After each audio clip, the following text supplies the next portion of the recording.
This podcast is intended to provide information only on certain risk management topics and is not to be construed as providing legal, medical, or professional advice of any form whatsoever. Because federal, state, and local laws vary by location, nothing in this podcast is intended to serve as legal advice or to establish any standard of care. Legal advice, if desired, should be sought from competent counsel in your state.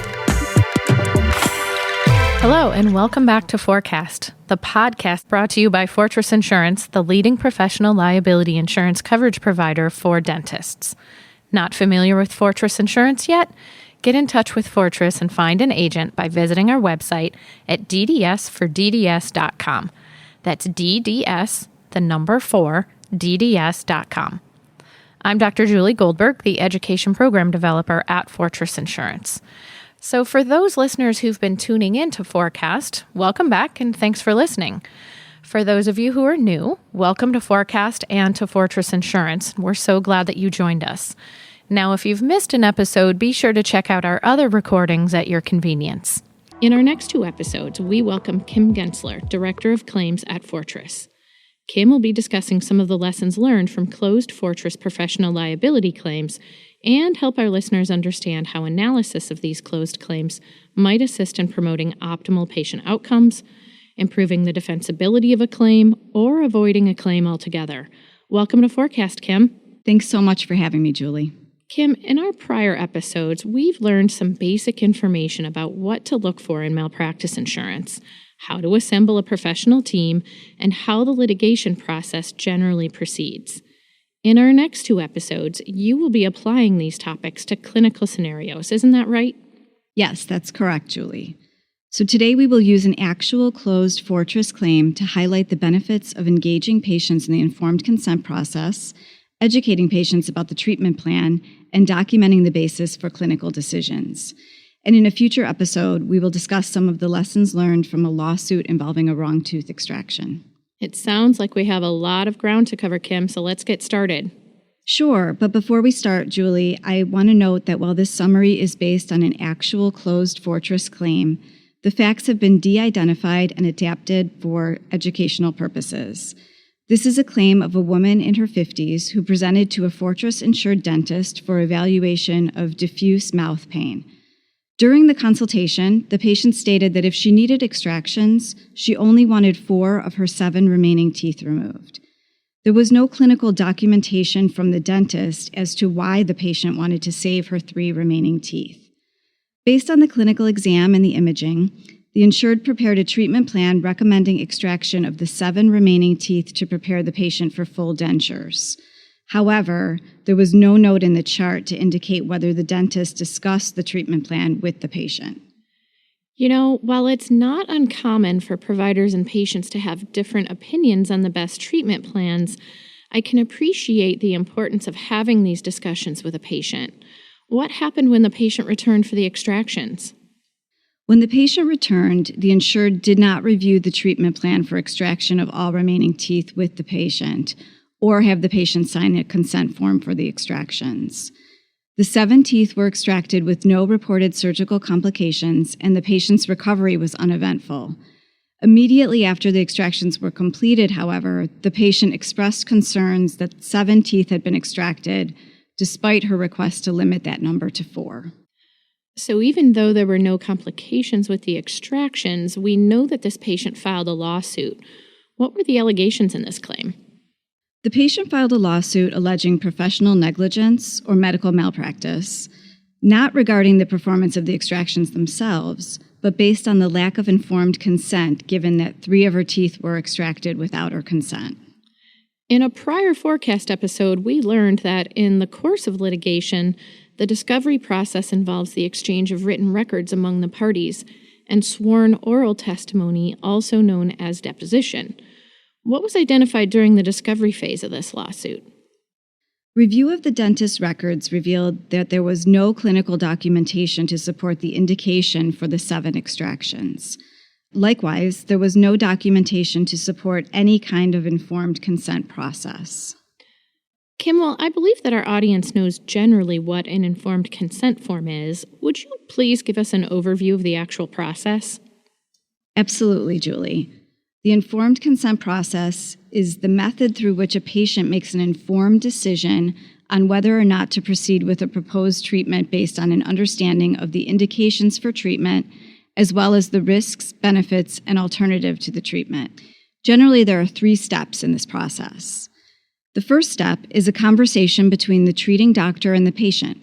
It's recommended that this conversation be unique to each patient and their clinical condition and include the diagnosis, the proposed treatment, and the anesthesia options, as well as the benefits, risks, and potential complications of treatment and anesthesia, and any treatment alternatives, which includes no treatment. Now, Kim, you've mentioned that this should be a conversation between the treating doctor and the patient. I know many dentists allow staff to introduce this information to patients, sometimes using videos or other educational resources. Then, as the treating provider, they will follow up so they can address any questions the patient might have. What are your thoughts on this approach?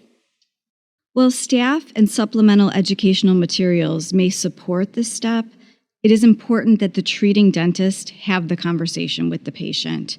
It sets the foundation for the second step in the process, where the patient signs a consent form. In this second step, the patient signs a consent form to acknowledge their understanding and their acceptance of the information discussed.